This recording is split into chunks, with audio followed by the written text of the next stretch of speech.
All right. Welcome back to the Dental Domination Podcast. My name is Dan Bryan. I'm the co-founder of Dentalscapes. Not here to talk about that today, though. I want to dig into a really interesting topic with my friend Jake Goetz. He is the founder of Goetz CMO, a fractional C-suite for dental practice owners.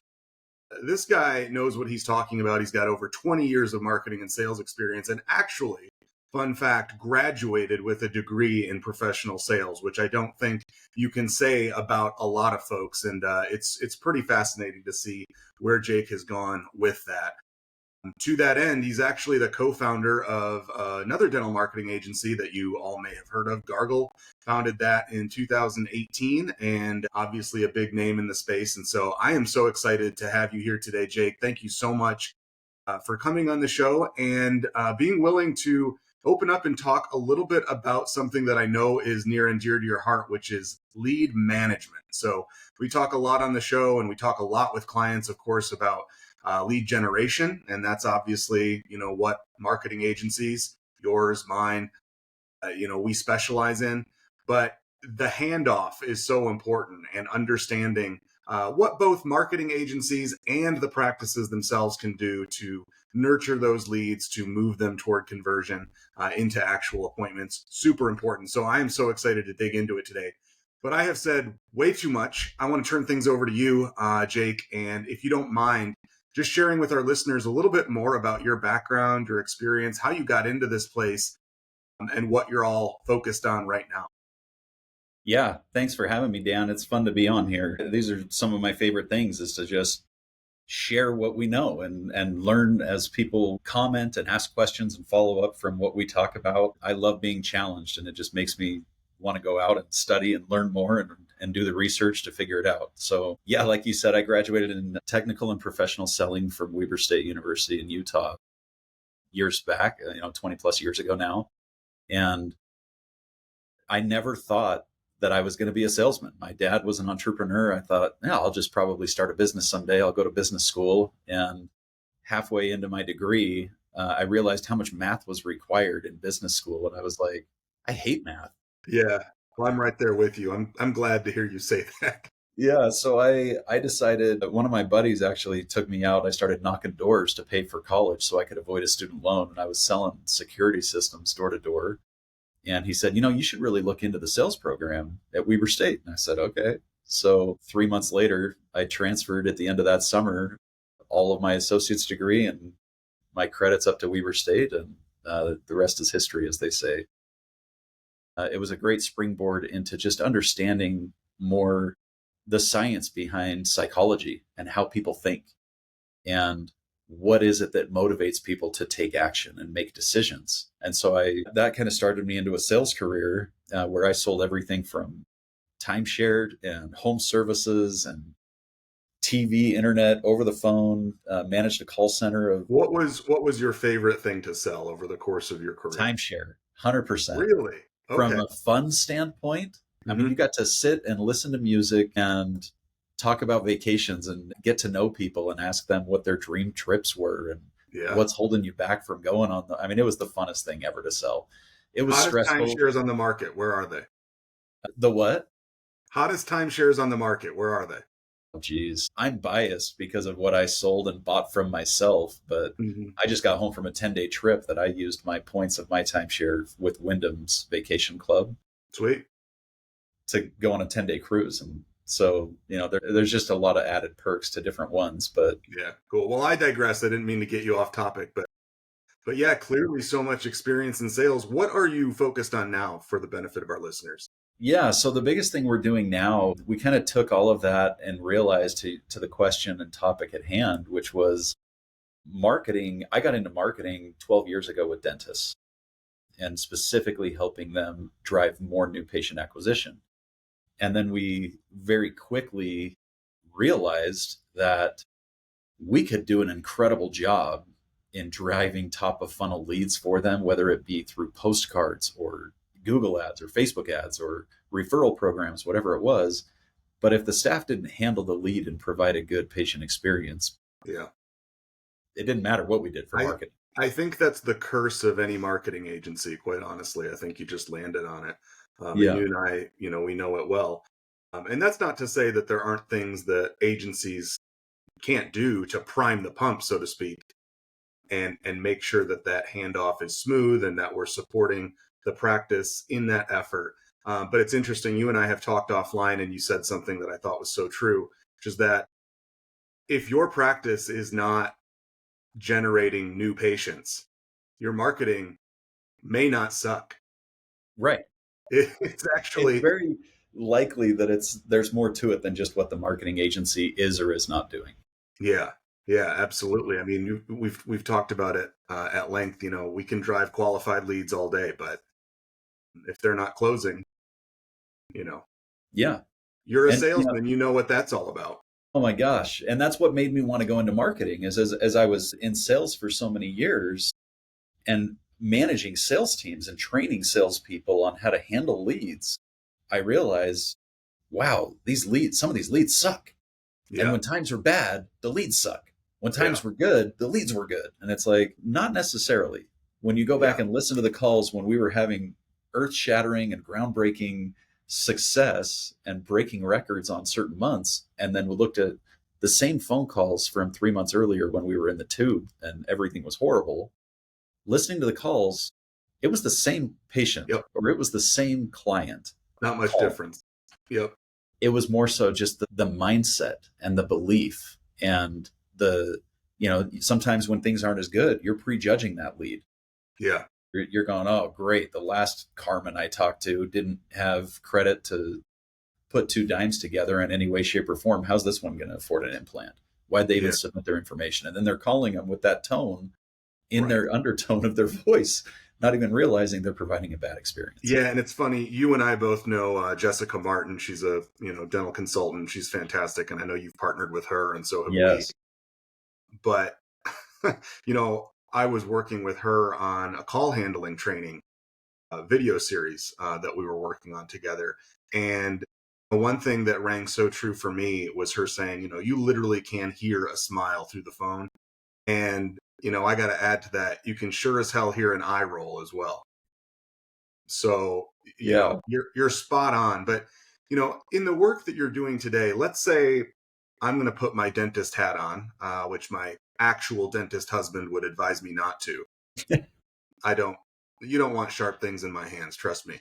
But, I'm going to put my hat on for a minute. Let's say I'm coming to you, Jake, and, my practice has been working with a marketing agency.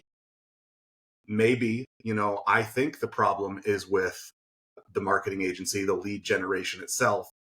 But the bottom line problem is that I'm just not converting these leads into new patients. Where would you start with that? And what do you typically advise a client look at initially? Two things on your phone calls. What percentage of those phone calls are resulting in a scheduled appointment?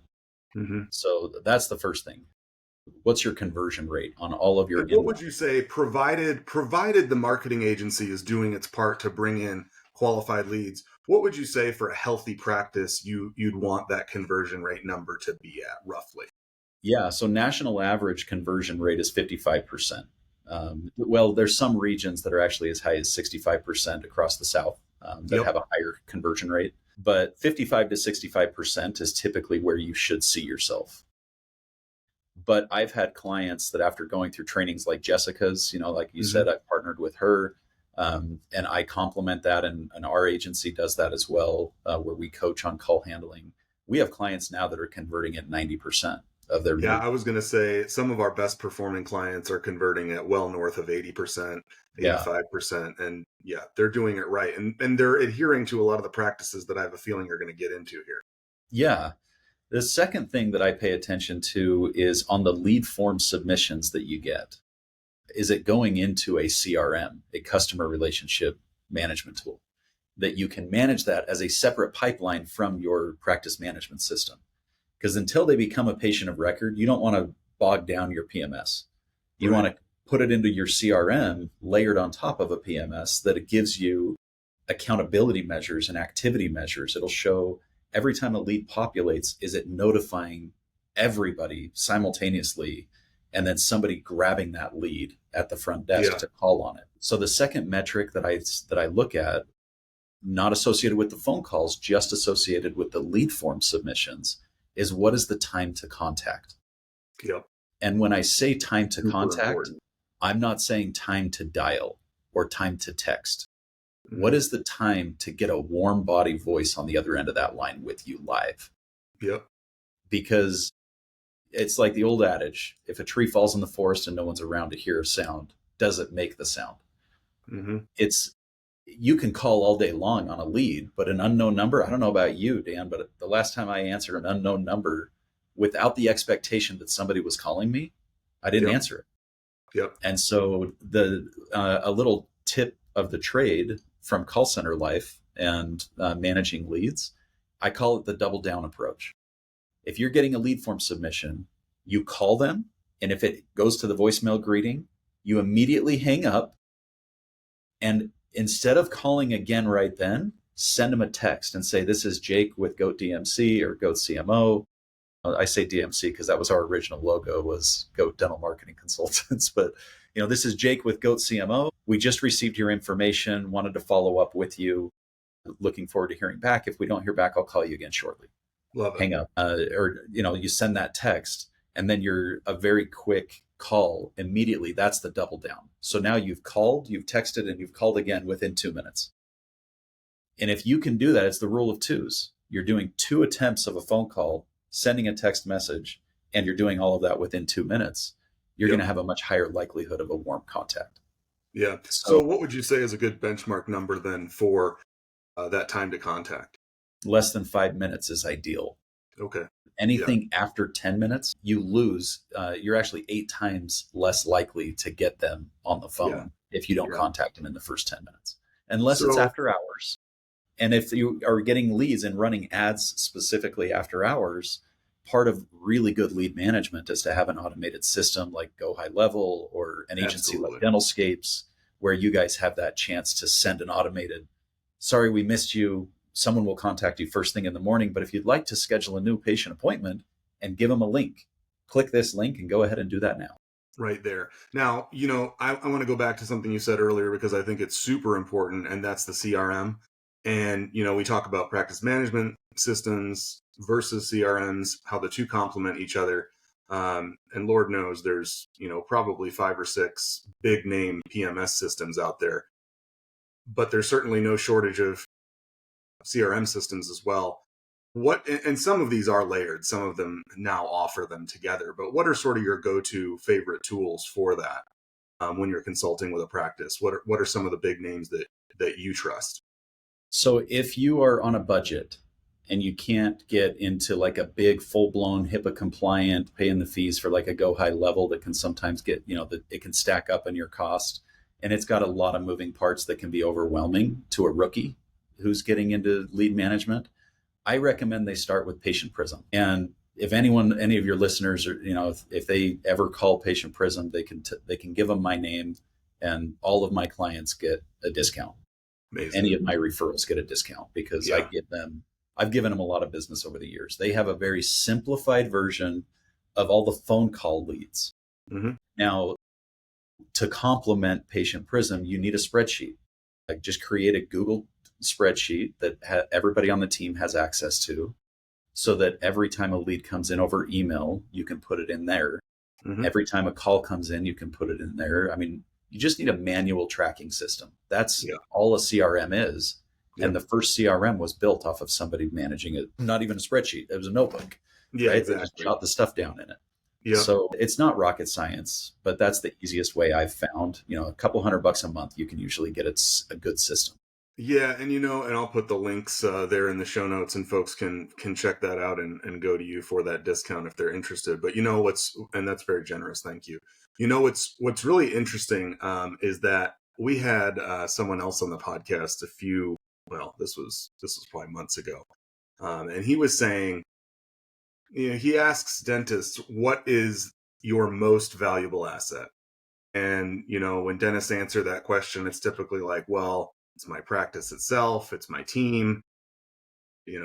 Some of the more loftier thinkers are saying my best asset is my hand skills, of course. So many answers to that question. But, one of the best answers to that question, and I think probably the best if you're using it effectively, is your database.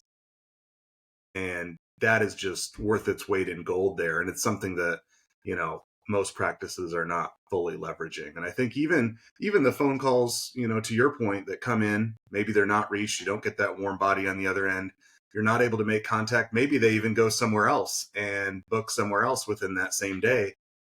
You can still reach out to those folks with, promotions later on and reel them back in. That's not off limits. I know a lot of dentists don't like to be salesy, but it's part of the job. And it's not salesy.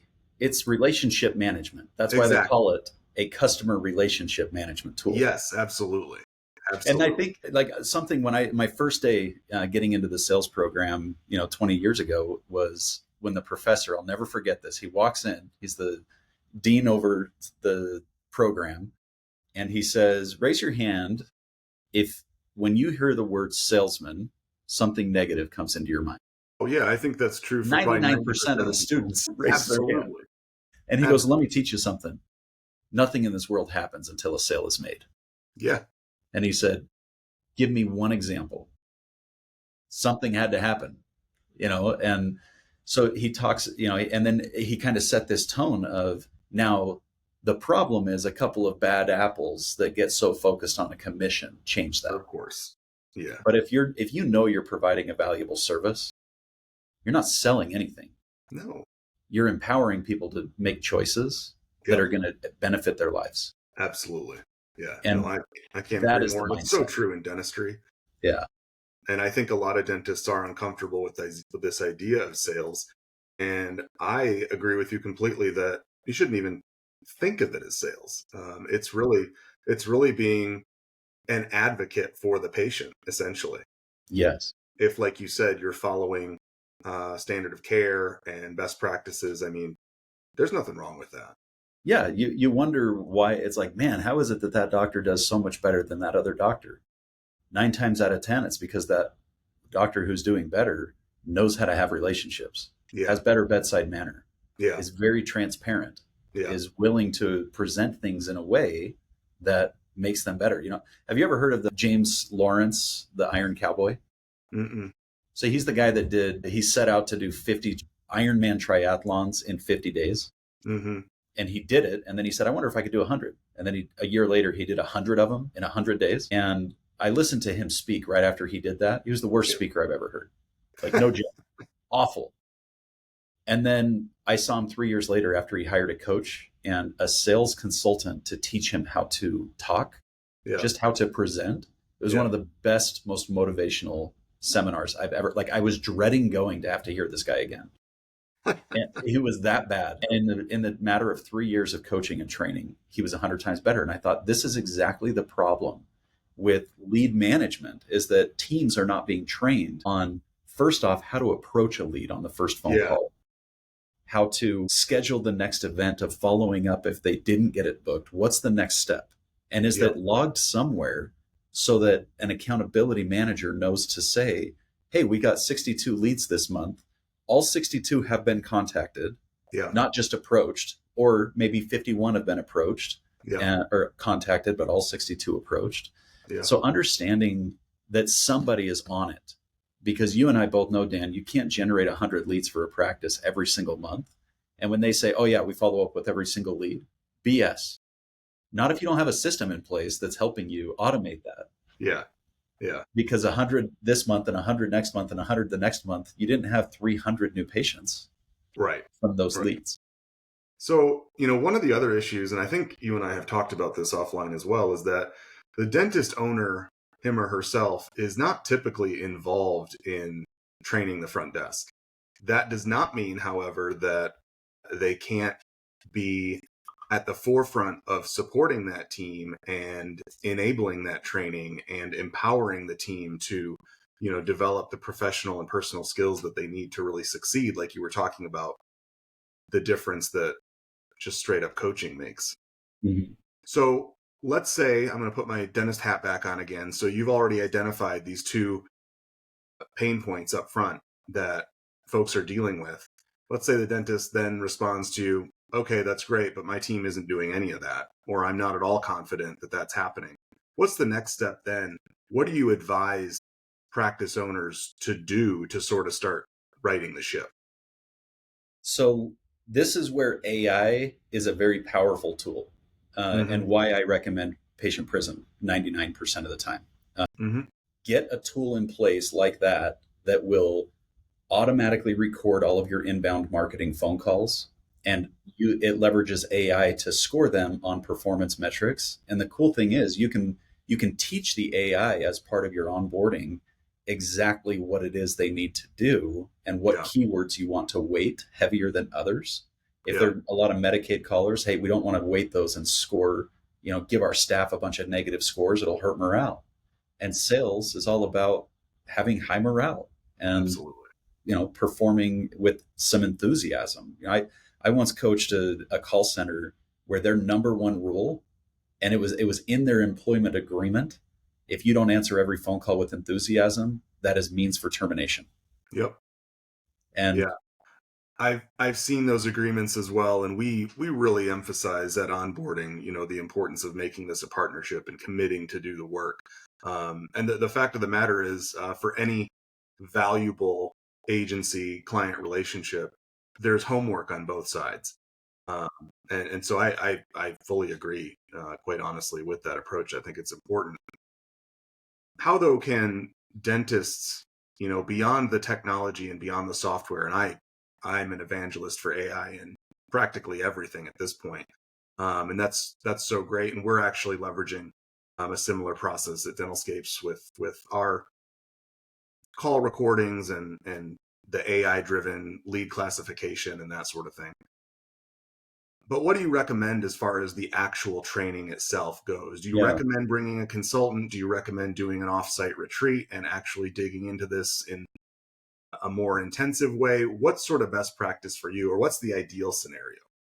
yeah, the way that I designed this, my own agency and consultancy, the way that we've always done it, and I found that it's the most impactful, is I play by the rule of three, like a 3-to-1 ratio in Hmm. coaching.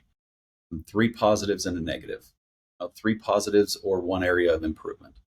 And when you go to a 3-to-1 ratio of your coaching, you'll say, hey, you've got a great tone. You addressed the practice. When you answered, you informed them that they called the right place by mentioning our practice name, and you introduced yourself and asked for their name. That's great fundamentals of a good greeting. The one thing that I would say was maybe a missed opportunity on that call was X. Was it you when they said this, you didn't even acknowledge that they expressed that they've been, struggling and they're in pain. You just said, great, I can get you in at this time. Like, you missed an opportunity to build rapport. The empathy. Yeah. And so the 3-to-1 rule for any coaching scenario, I learned that in Little League Baseball. And, that was the big thing for our coach. Jake, your stance is great. Your swing looked good. Your follow through is dynamite, but you're getting out of the box like a, slow fat kid. And we got to get you on top of this. So let's teach you how to blow out of the box. It's things like that it just, it builds you up to go, I can do good things, but there's one behavior that needs improvement. It's not me as a person, it's the behavior that I'm managing to. And so the biggest thing that I would say is you take the AI from like a patient prism where it tells you what's going well and what's not going well, and then use that for true one-on-one time and set a standing appointment one-on-one every week with anyone answering the phones and say, Yeah. great, we're going to spend 20 minutes reviewing your calls. Yeah. And here's one example that I saw that I want us to break down together. And Yeah. then roll the biggest, most important thing, and people hate it, but I've done it my whole career, so it's second nature to me now. But doing a role play, Hmm. okay, I'm the patient, you're the person. Let's see how you handle this. Ring, ring, go. How do you answer? And just pretend right now. And I do that with my clients every day. And I say, okay, what do you think went well? And I'll ask their peer, what did your peer just do well? Okay, what could they do to improve? And let's talk about that. What's the best way? There's a good, better, best in everything. They did this really good. Is there a better way that they could have done that? Okay. And what's the best way that we could do it? Because Yeah. that's really good. Let's build upon that. And now let's make that part of our behavioral change and drive performance. Because I Absolutely. literally have a client in Colorado that had, 90 plus leads a month that we were generating off of a very, very small strategic marketing plan and budget. And he was like, Jacob, we're still stuck. We've been at 40 new patients a month every month for the whole year. This is just stuck. And we came in, and month one, I said, this isn't marketing. He was like, just tell me how much I need to spend on marketing. How much more do I need to spend? And I was like, do you know what your follow-up rate is? And luckily he had actually been on Patient Prism. He just wasn't looking at it and using it. So I showed it up and I showed him and I said, of your 90 leads last month, only 4 of them were actually contacted. Oof. You have a 57% missed call rate right now that you're missing, which is about double the national average. That hurts. Yeah. And he's like, I said, who's answering the phones? And he goes, well, I thought so-and-so was. Who isn't answering the phones? Yeah. And so all we did was we said, okay, we gave everybody their own login to Patient Prism. We said, this is what we're going to be looking at. And this is what our goals are as a team. Can we all commit to this? And miraculously, the next month, they had 67 or 68 new patients. Sweet. Same marketing budget, but 20 more new patients. Yep. Nothing different at the top of the funnel. It's all down here. Yeah. Yeah. Really interesting. Well, this is great stuff, Jake. And I can't thank you enough for coming on and sharing your insight. For dentists, practice owners who are interested in taking things to the next level with call handling, with, lead nurture, follow up, how do they get in touch with you? How do they reach out? What's the best way to take things to the next step? Yeah, I appreciate that. I'd love to help any way I can. The easiest way right now is we have a round robin of team members that will respond to the submissions through our website at goatcmo.com.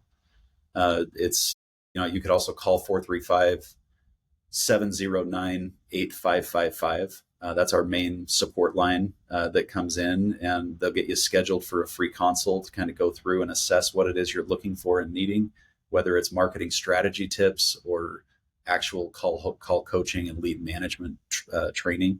Yeah, that's the easiest way. Just submit your information. What's the sweet spot as far as practice size, revenue that you're typically working with? All of them. Now we customize our packages. We have a starter package for startups. Okay. So if you're a green practice with only a couple of people that have never been in dental, or maybe they just you feel like they haven't been doing a good job on the phones, we have a custom solution that's affordable for them. Okay. If you're like, I have a group right now with 37 employees that we go out on site once a quarter and do a full all-day training and break out into teams and do team building and coaching and role plays. Yeah. So we have really, really hands-on, robust stuff in person, and we do a lot of Zoom to keep costs down. So I have one practice that did 400,000 in collections last year that we're just coaching right now in marketing strategies. And we have practices that are doing 25 million with 4 locations. Yep. So amazing. Well, Jake, thank you so much. I'll throw all of this information for listeners in the show notes. So if you're interested in working with Jake or making a connection, please check out those show notes on our website. They'll also be in Apple Podcasts, Spotify, wherever you get your podcasts. And to that end, if you enjoyed what you heard today, please take just 5 seconds and leave us a rating or a review on whichever platform you get your podcast from. It is the best way for us to reach other dentists out there and help more people. So really appreciate it. Thank you all for tuning in. And Jake, thank you so much for being here. If I have my way about it, I would love to drag you back on the show gently in the future because there are just, I think we probably touched on probably 10 other topics that we could spend another half hour digging into just on this show alone. So I can't thank you enough for coming on. Thanks so much. And I hope to do it again. Yeah, me too. Thanks for having me, Dan. All right. Thanks, Jake. Take care. And thank you all for listening. We'll see you next time.